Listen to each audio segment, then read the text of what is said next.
politics of fear and hate are wrong. We love you and politics of compassion But America, and love are right. we are not going back.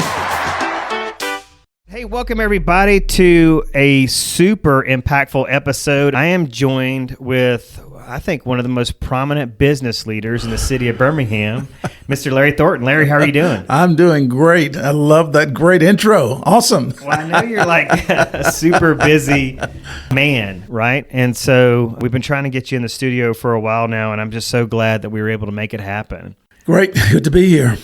We can share. I met you at a Vestavia Hills Chamber of Commerce meeting, and I love the Vestavia Hills Chamber because they bring in all these like super impactful speakers, you know, and you were like one of my favorites of 2021. And you brought us this book, and then I was just blown away. Like I took a picture of you speaking at the chamber meeting, and then I put a quote under the picture and I put it on Facebook. And then I thought, you know what? I'm just going to reach out to him and see if he wants to do a podcast because I think you have so much to share. And then when you go to these things and get these books, you know, I think I've been to a lot of real estate trainings and seminars and just sales and business seminars for that matter. And they're always like, write a book. It gives you more credibility. So I thought, all right, well, here's Larry's book, right? But then I started diving into it, and literally every page, every other page, I'm highlighting sentences and paragraphs. So that's pretty cool. That's pretty cool. So tell us about, you know, where you come from and what your childhood was all about and kind of how you got where you are today. Absolutely. Well, Jason, thanks, first of all, for having me and finding my material worth sharing. I will tell you, our coming together at the Vestavia Chamber, I might have mentioned that day that that's where I started my career. As soon as I graduated college, I was recruited out of the art department to teach art at Vestavia Hills High School. So Vestavia is very special, very unique to me. I am a big relationship person, and if you've gone through the book, you kind of see that. I still benefit to this very day from having started my career at Vestavia Hills High School. Wow. And I didn't realize it at the time, but boy, that's just awesome. If you understand the value of good relationships. Yeah. Other people will, I want to say literally, but actually virtually lift you up, Jason, and deliver you unto the desires of your heart. And I hope that I can share some of those examples as we go through this. But going back to childhood, you know, grew up in a little small town called Madison Park. You know, nothing particularly unique about that. And I'm kind of rocking along elementary school, middle school, and have this opportunity to attend this otherwise all-white school. And that's kind of where life got real for me. I can tell you that I don't know that that was the first time that I realized that I was black, but it was certainly the first time that being black made a difference. That's the first time that I realized that. So you may know that Brown versus Board of Education of Topeka, Kansas, that landmark ruling, a 9-0 decision in 1954. And of course, that would turn education on its head across this nation. If I could remember it, in the field of public education, separate but equal has no place. Chief Justice Earl Warren wrote that for the unanimous court back in 1954. But the southern states, legislators and legislatures would work with diabolical creativity to avoid that Brown mandate. So with me having been born in 1954, the ruling was in 1954, there was something kind of interesting about that whole thing, because once the southern states moved, then there I was, one of 6 black students to attend this otherwise all-white Goodwin Junior High School. Without getting too graphic, I mean, you can imagine in 67, 68, how challenging that must have been for a kid who's 12 years old, and you're trying to process all of these messages of inferiority on a daily basis, and it affected me academically, and we can talk a little bit more about that, you know, as we get into this. Well, I wanted to also just paint the picture for our audience. So again, I'm probably going to say this, be redundant with this during this interview, but, you know, correct me if I'm wrong, right? So I'm looking at things through a white lens, and you're looking at things through a black lens, which is what, you know, potentially could make this a very, very powerful interview. But is it true that the African American schools y'all were fine. Y'all were doing just fine. Like, it wasn't all a bed of like, you weren't excited to integrate. I mean, nobody was. Yeah, I mean, that I knew. Y'all had great teachers, and the schools were great, and academically everything was fine. You didn't need to integrate with white schools to get better educated or to be in a better environment.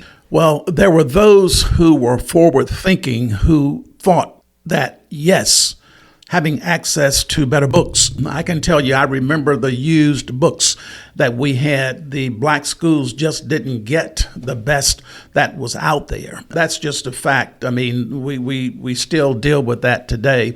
And there's a social construct that drives a lot of what I'm talking about. So we had a forward-thinking attorney who lived in the Madison Park area.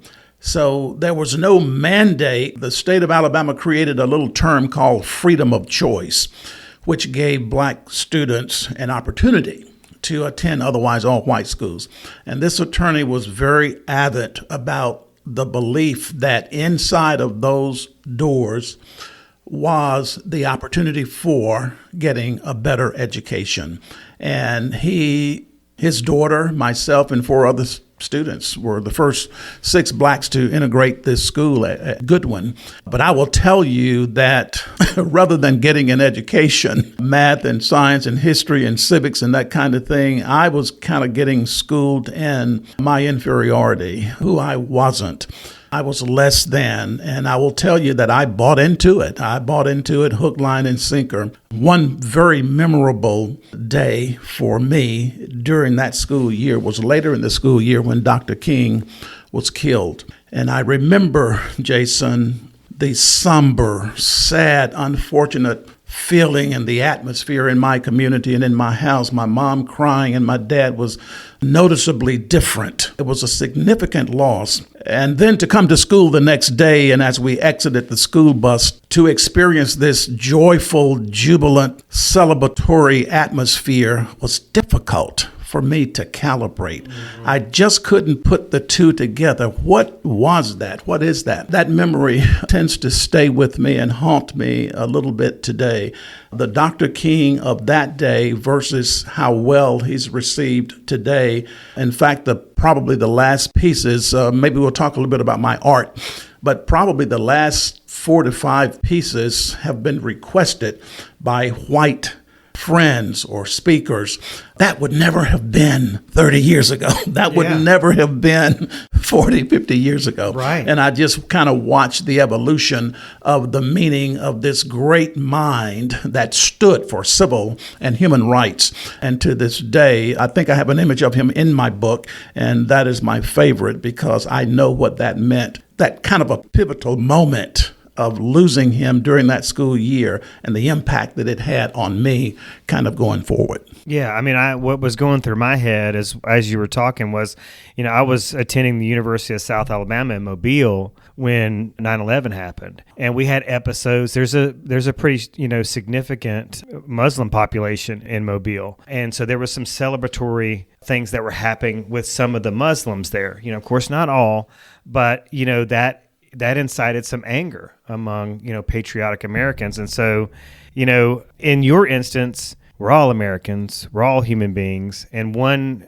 race is celebrating the death of the other, the assassination of the other. So I think, there's a lot of things I think people don't understand. They come from judgment and not curiosity. And so that's what, I think is a great, hopefully, byproduct of this conversation, because you were filled with anger. It made you this angry young black man, right? Absolutely, absolutely. I think what you and I are talking about, in my opinion, this is just Larry Thornton editorializing, there's what you call willful ignorance. This is how I am, this is how I believe, this is how I think. But I'd like to believe, and we operate on a daily basis through the Why Not Win Institute from the premise that there's a good bit of innocent ignorance. That if I knew better, if I could think better, and I'd like to think throughout the pages of my book, I've tried to illustrate examples of individuals who thought that they felt a certain way about blacks, or about a Muslim, or about women, or about children, or about, I will tell you that, in the space of ethnicity, gender, sexuality, housing status, educational level. We all have biases, all of us, in my opinion. But are we willing to have the internal debate and the dialogue with ourselves? I mean, I love what NCCJ does. I love what the Civil Rights Institute does. I love what Leadership Birmingham and Leadership Alabama, all of those are great platforms for creating an opportunity to discuss change and the reason why it ought to happen. But I tend to believe that it's more of an internal piece. Can we call the question to ourselves when we see women, when we see someone of a different sexual orientation? Are we willing to have and answer that question? Is this honest, the way I feel and what I see? Is this just? Is this the best that I can do? And I think that the answer for most of us is no, it's not. And if you are willing to have that debate so as to write what vision you have and how we ought to see other people. And the Institute tends to spend a lot of time on that. In the latter part of the prologue of my book, I pose a question that has become perhaps the most profound piece of the discussion in any of the sessions that we have. And the question is this: what is it that you see when you see me? What is it that I see when I see you? That's the question. And so if we want to be better, and here again, I approach life with the assumption that most people want to be better. Being better means getting closer to winning in life, being more receptive, being more inclusive. And if I had a better opinion and an opportunity. Case in point, I went into Leadership Birmingham with very fixed opinions about affirmative action. I went into Leadership Birmingham with a very fixed opinion about abortion, but to hear both sides of the argument, intelligible reasoning, we can think differently if we are willing and if we are deliberate. And when it comes to social construct, I think we are all hit by it, even within the race. Yes. I can give you an example. I'll share this. It'll sound kind of counterintuitive, but it's true. So I'm taking my first flight out of the country, left Birmingham, went to Buffalo, and we're about to get on the larger flight, which is about a 9-10 hour flight to Turin, Italy. This was in 2000, somewhere in there. Never been out of the country. I'm sitting on this huge 747. I'm looking at these large engines, wondering how can this thing stay in the air for 9 hours? Did they put enough fuel in it? So you've got all of these questions running through your head. Well, as I'm sitting there, out of the cockpit walks a black pilot. Well, I've never seen a black pilot before in my life. Right. And I was ashamed of what I felt and the questions and the uneasiness.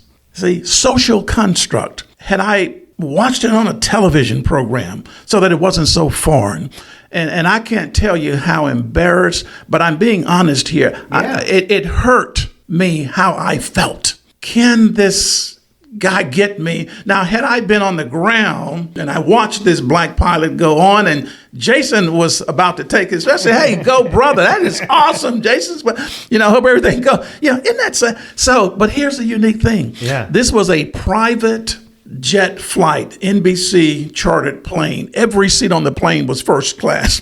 Never been on a plane like that. And the same gentleman who flew us there flew us back.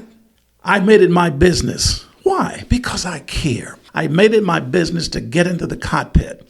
And I introduced myself. I told this gentleman how I felt. He was so forgiving and so he says, listen, I'm accustomed to it. He has a piece of my artwork right now. Wow. We developed a relationship and I just apologized. Now, what does that do? Here's what that does. So we're about to fly to the Masters on our Coca-Cola jet. We have 2 pilots.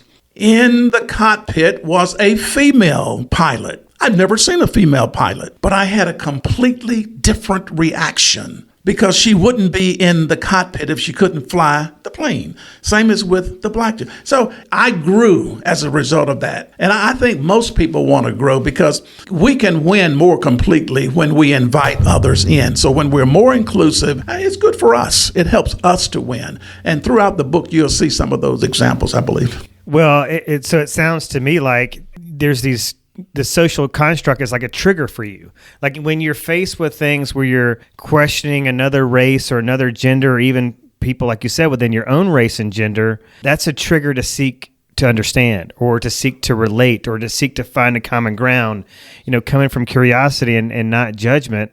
And then the relationships that are fostered from that engagement is pretty powerful. I want to be just so transparent on something I'm struggling with that's on TV right now. Okay. And just let me know if anything we talk about you're not comfortable talking about. But so I cannot watch TV, the news, like the morning news or the evening news, without commercials coming on that from quote unquote Christian conservative political candidates that are making transgender, this concept of transgender. First of all, it's a concept, or they're making it seem like something that people in Alabama are deliberately teaching, and they're turning otherwise heterosexual males and females into transgender. I wrestle with this because, like, we're all God's children. Homosexuals went through this, in decades prior, where they're like, oh, they're homosexual because they want to be. They're homosexual because they're sinners, or they're possessed by demons, or they're being taught this, or it's a form of rebellion. And so here we are again. And so now it's not homosexuals, it's transgender. And I'm sure you turn your TV on and see things like this. People using social constructs for political gain. How do you reason with that? Well, I would reason with it the same way I would children who had no rights once upon a time, women who had no rights once upon a time, African Americans, and you can just go down the list. And to your point, here we are. I think love and respect is always appropriate. I think that perhaps we do not know a lot of what we think we know. I love the way Confucius puts it. He says that to know is to know that you know nothing. And if we could operate on that premise, I think Erykah Badu has it in one of her songs, the man who knows something knows that he knows nothing at all. And if we operated from that premise and have these opinions that we have, I grew up with fixed opinions about homosexuality based upon how the community felt and the things that were said, social constructs. So I had to be big enough to see different. I can see it right now. My uncle, who would say often when it comes to homosexuality, and perhaps I could only imagine if he were having to deal with this transgender circumstance that we find in the community, he'd say it so clearly: if you're born with the parts, boy, that's what you is. Yeah. Well, that sounds simple, very black and white, but I don't know, Jason. And you don't know. None of us knows. We have opinions and strong opinions, but let's reserve some opportunity to understand. I know that when I went to speak in Louisiana at Southern University, and the gentleman who invited me there to speak called me just as I'd gotten settled into my hotel room, and he said, "Larry, I cannot be there tonight." I said, "I thought you were going to introduce me, man." He said, I know. So he wasn't explaining why he wasn't going to come, and I didn't ask. But toward the end of the conversation, he said to me, "Larry, my 11-year-old son committed suicide today." And he and I had conversations about the persuasion or the thoughts. I don't know. We don't know. But I know the hurt and the pain that my buddy felt and that I felt for him. And if this young man operated from a different social construct, and if he could have gotten through the next 2, 3, 4, 5 years so that he gets more confident with who he is, maybe he'd still be with us. I'm at a program and we had a young lady talking about being gay and how she was ostracized by the family, only received by her older brother. But that only lasted, she said, until he became a Baptist minister. Now she doesn't have access to her nieces and nephews. There's another brother on there who talked about jogging one morning, and he's meeting this white guy, and the guy goes for his gun until they got close enough to realize that they were neighbors. But that could have ended ugly. He told the same story about how his granddad had raised him. I'm just giving you these examples. How he had raised him. His granddad was a Black Panther and had taught him to hate all white people. And one night, their car broke down, he said, and this white gentleman helped them to get back to town, repaired the car to get back to town. And thank God that this granddad was big enough to say to his son, you know, son, for all of these years, I have taught you wrong. And I want to apologize to you. It was just so heartwarming to hear that story. Another gentleman comes out. All of these stories were on the same stage. Another gentleman comes out. He says, my name is Jerry. When I was born, the doctors brought me to my mother and said, congratulations, you have a beautiful baby girl. Only I'm not a girl. I've never been a girl, and I'll never be a girl. And he talked about, as a toddler, the challenges and the difficulties. Now, it was interesting because everyone in the audience was about my age for the most part. Well, we've come from a different social construct, and it wasn't easy to hear that. And I always, the whole time that this person is talking, I'm thinking about my uncle and the statement that he made. But we don't know, Jason.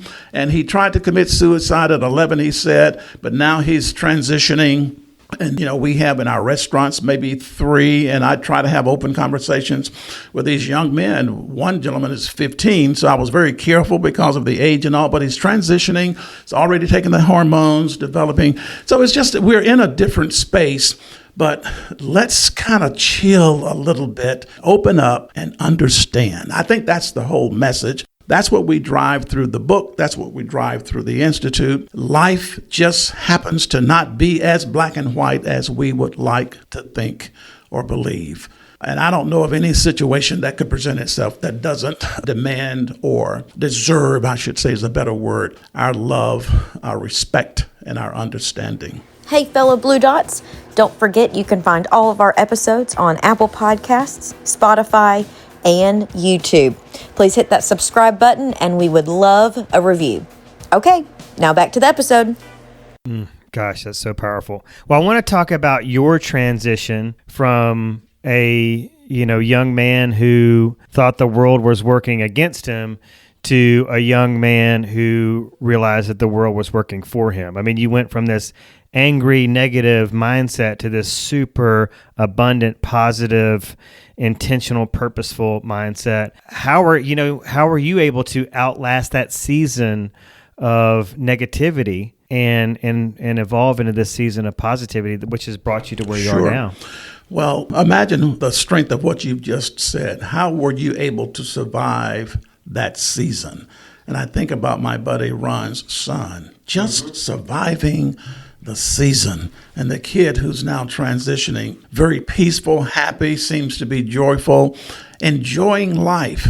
We don't know. I was convinced in the 9th grade and the 10th grade at Robert E. Lee and the 11th grade, I was convinced that white people were evil. I hated white. I hated white paper because of all the messages and you just think about being punched and pinched and, it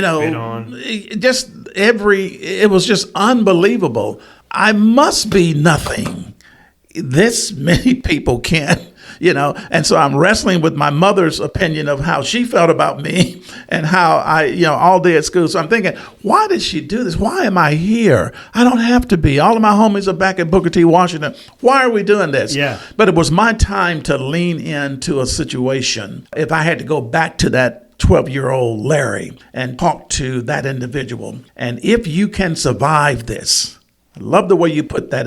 If you could get through this season of your life, you're going to be positioned. The universe, I believe, has positioned me to take full advantage of that season.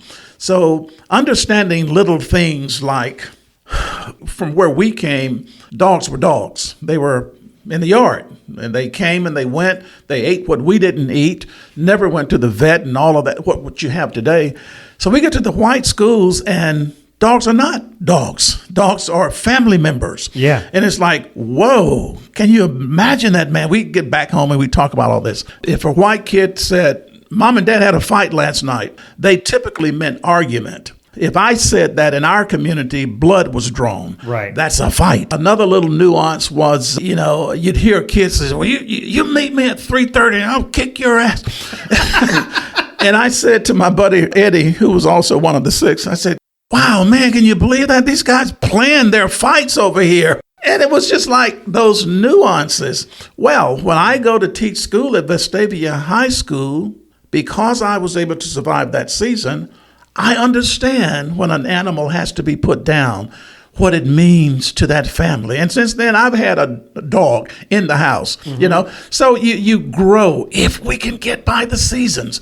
So just to give you a little texture as to what I think happened for me, because I didn't do well in school, summer school every year, graduated in summer school.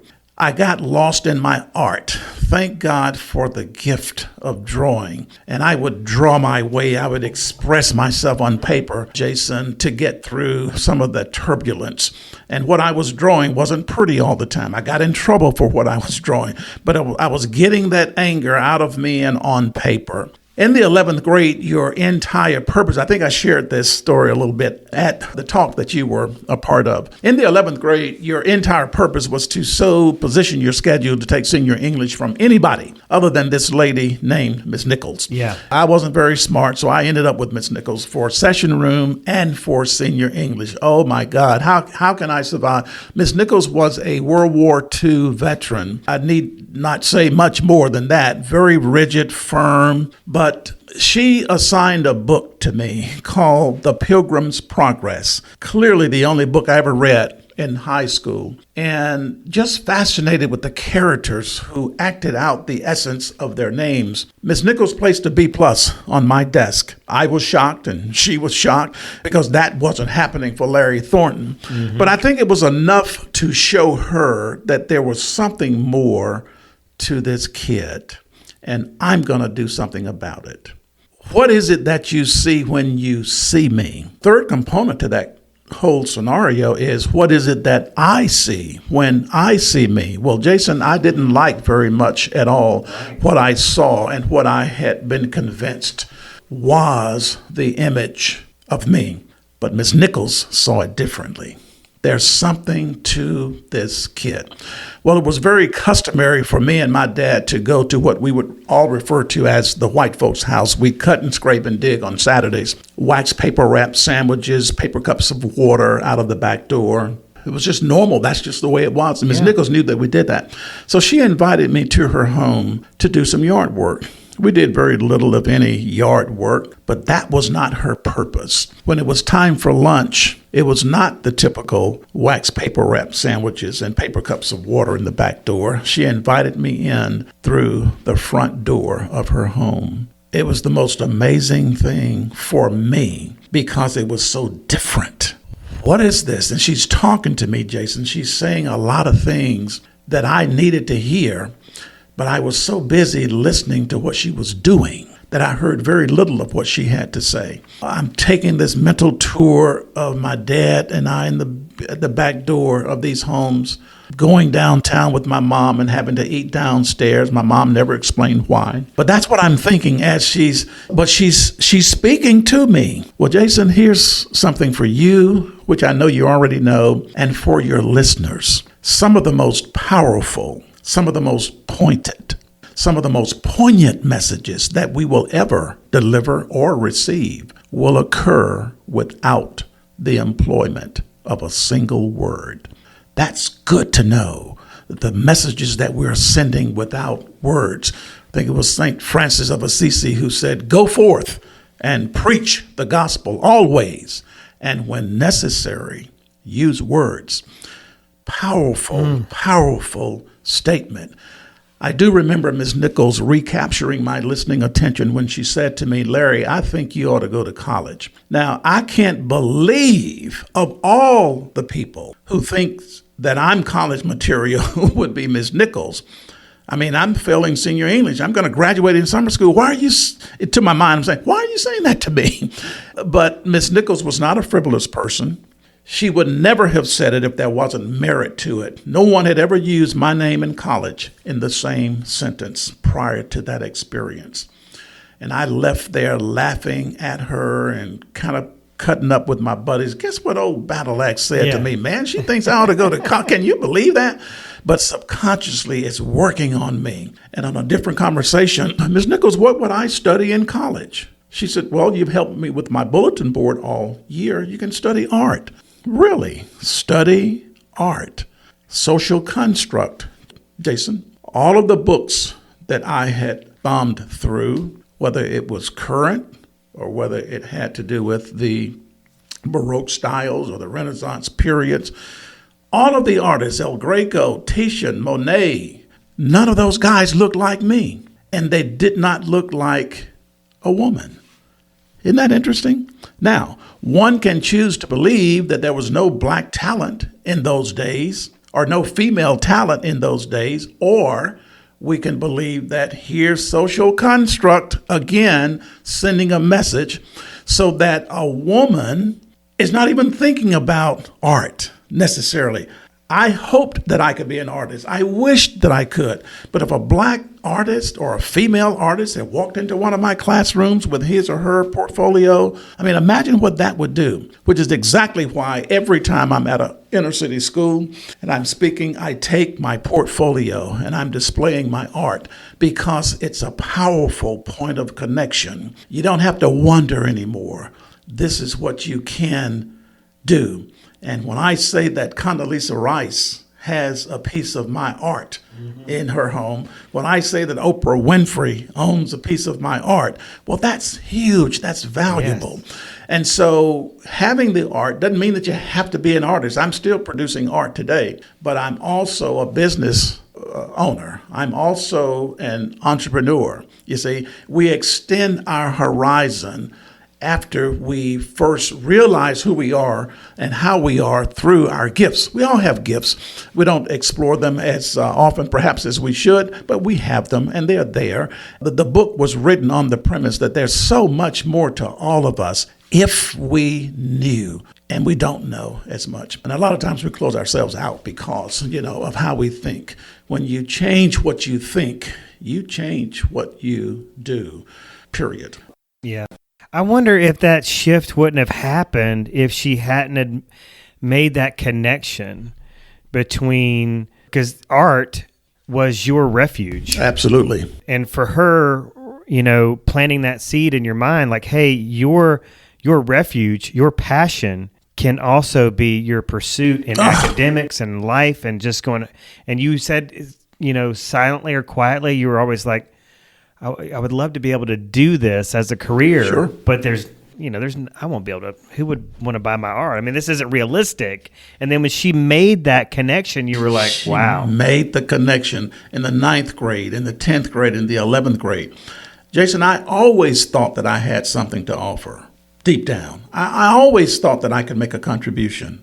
I always thought that I could measure up.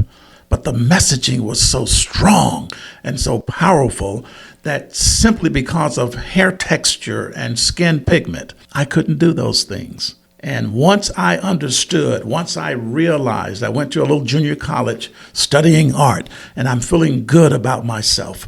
And then transferring to Alabama State, studying art, recruited immediately to what we call the work-study program. I became the artist for the athletic department and the yearbook design, which paid for all of my tuition and books. I'm winning awards, my self-esteem. Well, it's not long if you stay on that progression and if you stay on that trajectory, you get to a point where you realize that, hey, I can do anything. And we can. We can if we can somehow believe that we can. So in writing the book, I really wasn't writing a book. I was really gathering information. because I wanted to capture those rudiments of thought, those processes of thinking that leads to a winning experience. And it's a legacy piece, right? I mean, like I love how you're speaking to family members, like your kids. You're stopping to go, hey, I want to make sure you're grasping this lesson. Absolutely. And it's awesome. I love it. Well, who knew that the book would do what it's doing? I mean, unbelievable. Unbelievable. Right today, we have 8 colleges and universities that have adopted that book as a mandatory read for credit. We just left East Tennessee State University a few weeks ago. East Tennessee State University has about 14,000 students, 93% majority institution. So we're working with the upper echelon students, the honor students. We had 18 students in that class. They are studying Why Not Win as a course credit. Dr. Carson Medley is teaching this book. Well, here's the beauty of what's happening at East Tennessee State University. We had 3 students out of the 18 who said to us, my partner Zilla Fluker, that I've never met a black person in my life to get to know. I've seen, of course, here, but to get to know. And they were locked in to our presentation, and we talked about much of what you and I are talking about today. Here's the beauty of what's going to happen. Central State University is an historically black college in Ohio. Their honor students are also going through Why Not Win. And we are arranging for those 2 communities. So East Tennessee State in Appalachia will actually spend 3 to 4 days at Central State University. The students at Central State University will spend 3 to 4 days in Appalachia. I mean, it's a beautiful exposure. It's going to be great for both those communities. And we want to duplicate that as often as we can. So the book is really serving as a catalyst to create conversations that we're not having, that I think that we're ready to have, from a race and ethnicity perspective, from a sexuality perspective, because when you look at the workplace today, it's different. Mm-hmm. It's different. I can't say that. It's different. But we still have to package and bottle Coca-Cola. But if Coca-Cola's leadership isn't prepared to deal with today's employee, which might have been yesterday's employee as well, but the social construct didn't allow the realities to be exposed. And so when it comes to these great brands, I mean, I wouldn't take anything for the opportunity of having started with Coca-Cola in 1979. I mean, through art. Through art. You were painting marketing Absolutely. Signs. Mom and pop signs. So following your passion, like you probably didn't think, you hope to make a living, but you didn't maybe expect to make a fortune. But your art, your passion, that refuge has put you down this path. I need to have you to come and join me on some of my talks, my friend, because you put such a finer point on it. Your gifts will make a place for you. If our listeners could hear that, particularly the younger group, your gifts will make a place for you if you're willing to unwrap them. We have them. It would be no different than if I were to give you a gift all wrapped up for Christmas and you put it on your shelf at home and you didn't open it. You don't get the benefit of it until you unwrap the gift. And I think that we all have gifts. And I'm so grateful that Ms. Nichols helped me and put me on a trajectory that I don't ever have to end that. Imagine starting painting signs, the first black to even work in the department, then became advertising manager, $5 an hour. And today, I sit on the board of directors of that same corporation. That's a great American story. It is an awesome African American story. A lot of bravery inside that corporation, too. I mean, had there ever been an African American manager in the history of the company before? Absolutely not. Yeah. Absolutely not. And if you've gone through the book, you saw some of the challenges that I had. But hey, I'm used to challenges. They started in the 9th grade. And so it worked. I mean, try becoming the first African American to own a McDonald's in the city of Birmingham. But I'm used to challenges and breaking down doors that didn't open when they should, fashioning my own key when necessary. Well, I'm wondering if that pilot, I'm sorry to interrupt, but I'm wondering if that pilot, the black pilot, looked at you and go, what is this joker doing on a private jet? And you're looking at him like, does he know how to fly this plane? But if we just talked, you see what I mean? Once we had a chance to talk, and we're not talking. Well, East Tennessee State University and Central State University, imagine the conversations that will be had, and each one of those communities will be better for it. That's what it's about. I love what I do for Coca-Cola. I love what I do with McDonald's. I love being on the board of directors of the Federal Reserve Bank Board, Synovus Bank, and all of those are wonderful platforms. But what I love more than anything else is what I'm doing right now, hoping that listeners are able to realize who they are, what they have to offer, and extend it. And you know why a lot of people don't do more than they do? You are an entrepreneur. I'm an entrepreneur. But too many people, I think, too many people overvalue what they have, and they undervalue what they have to gain by taking the risk, by stepping out. There's so much more to all of us, but it starts with understanding the opportunity. Case in point, so I'm promoted to advertising manager at Coca-Cola. My boss walks in and he's got a box of business cards. Jason, I picked up one of those business cards, and I'm looking at my name, Larry D. Thornton, placed right next to the world's most recognized trademark. Well, that's an opportunity, if you see it that way. Now, other department heads had business cards, but did they see the opportunity? There's a difference in going to work every day for you and the employees, working from a responsibility perspective. And most people do that. But if you can somehow shift to realizing the opportunity that I have to be a part of this brand, of this realty company, of Coca-Cola. I mean, it was like day and night. Larry Thornton, Coca-Cola, that's an opportunity. I don't think that it's a coincidence that I went from $5 an hour to, I learned business. That's how I went into business, by studying and watching through Coca-Cola. So if we take advantage of that, let me tell you how people who work from a responsibility perspective, these are the individuals, and maybe I've been there, maybe you have too.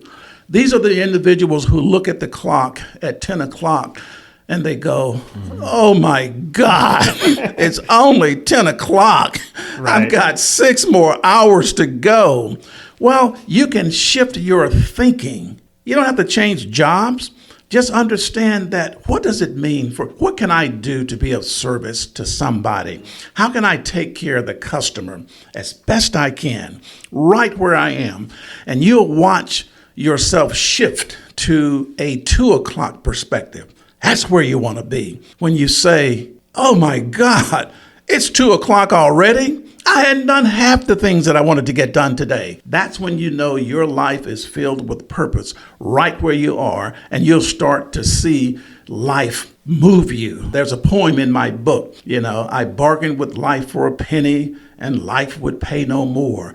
And these are all of the 10 o'clock people. And we're doing everything we can through the Institute, first of all, to teach everybody that you're in business for yourself. Everybody is in business for him or herself. But if you don't know it, my crew people, if they only knew that they have far more to do with their pay increases and their promotions than the manager or I ever did.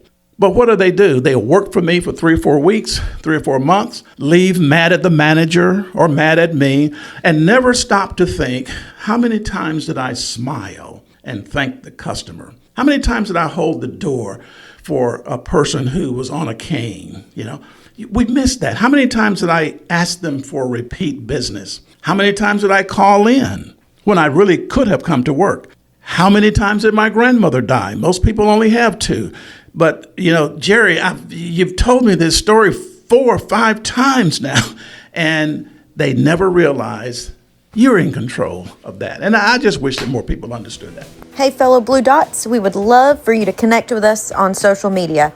We're on Instagram at RaisedRedLivingBlue_pod and TikTok at RaisedRed_livingblue. Okay, back to the episode.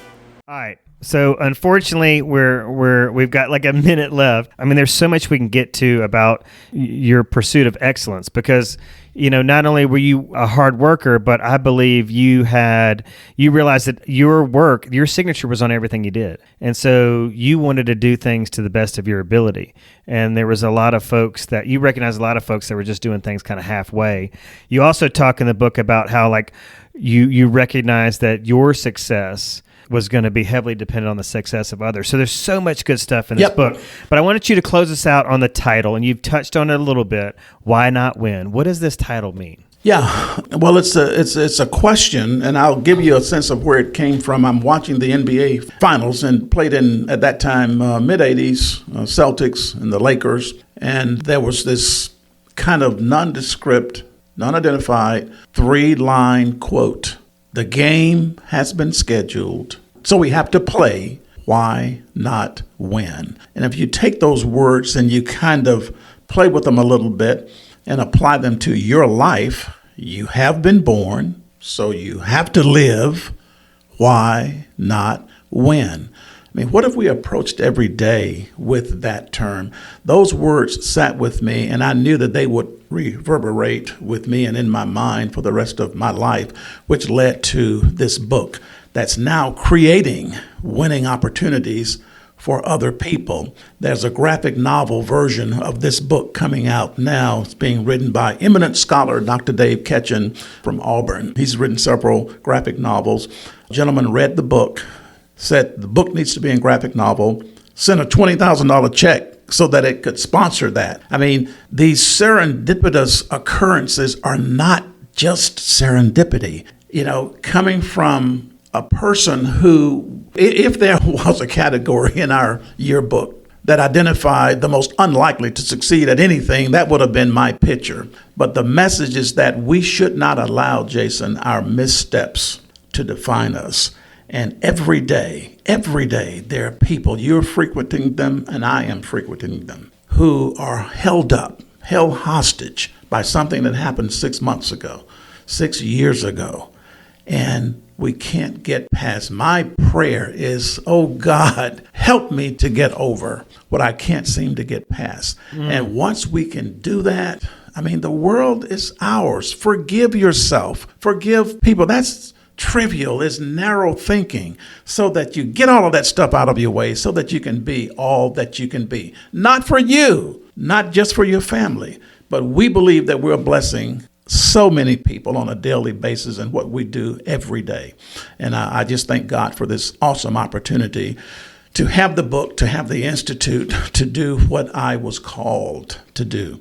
And Ms. Nichols plays a significant role in every ounce of the way of that. God bless her. The ripple effect has been amazing. All right, so what do you got to plug? You got a website? Is there a place where we can go and buy your art or commission your art? I mean, if I'm listening, I want to see you speak somewhere. Or how can I get some Larry Thornton in my life? Well, if you could go online to LarryThornton.com, I believe it's called. You get to a point where you have these handlers. Yes. And so I don't get. They just Google Larry Thornton. Larry Thornton, and then the Why Not Win Institute. So from the book, the lady who wrote, just so that you'll have this context, the lady who wrote the introduction to that book, Dr. Zilla Fluker, she is the executive director of the Institute. And just to tell you how that happened, so she reads the manuscript so as to write the introduction. She comes back and she says, Larry, we've got something here. And I have no idea what she's talking about. Right. She's in secondary education, so she knows this stuff. Thank God for those that you can put around you that know what you do not know. You don't need to know everything. Yeah. We didn't talk about it, but I couldn't even read my financial statements, the first set that I got. But I knew somebody who could read them. Right. And if you build relationships, you get it done. But anyway, she says, Larry, I have extracted, very much like you opened the podcast, I have extracted over 100 quotes from this manuscript. And she subsequently wrote curriculum from the book. Holy cow. Yeah, so we That's do awesome. sessions on winning communication, winning. Everything is around winning outcomes, winning relationships. You Incorporated. That's one of my favorite. YOUINC. Everybody is in business. How are you running your individual personal corporation? Are you open every day? Are you growing? Are you researching your product? We go into it, and we like to think that it helps people to see differently, because I'm telling you, when you change what you think, you change what you do. And we just love having this platform for doing just that. We've been on over 30 college campuses, and we've got about 6 to 8 colleges that are in the queue for this book. In fact, we can't get around to all of them. Thank God my son is there and stepping into leadership to run our 7 restaurants that we own and operate. So I still serve on a couple of boards, which will be rolling off after a while. But what I'm doing today, I could do every day, because I think it's helping people to think differently about themselves. Well, I was sitting here just thinking, why in the heck haven't I bought a copy of this book for every one of my agents? Like when they come on board, here's the copy. I mean, because that needs to happen, in my opinion. But gosh, I want to thank you again for coming on. I know you're super busy, and this has been one of my all-time favorite episodes, and I know it's going to have a big impact on the audience, and it's going to get shared, and a lot of people are going to be buying your books online and reaching out to you, so it's really exciting. And keep in mind that I do not sell my art. My art is given everything to me. I give my art. So if you see anything in that book that you like, I'd love to get one matted and framed for you. This is a nonprofit with the book as well. Wow. East Tennessee State bought 2,000 books. Now, as an entrepreneur, you start to thinking, should this be a nonprofit? Well, maybe we'll talk on book 2. Superintendent of Birmingham City Schools read the book, bought 1,300 copies for every high school in Birmingham. It's just awesome. And all I'm saying as I close out, Ms. Nichols, are you getting all of this? Right. Hey, one last question. Listeners, can they hire you to speak? Do you do public speaking gigs? Yeah, through the Institute. Yeah, okay. Absolutely. We look for those opportunities, and we're funded. Coca-Cola is our largest supporter, and Alabama Power is coming on. So it's just kind of creating this kind of momentum, because we think, we might be naive, but we think that we're really making a difference to helping people to do what Ms. Nichols did for me. Politics of fear and hate are wrong. We love you and politics of But America, love are right. we are not going back.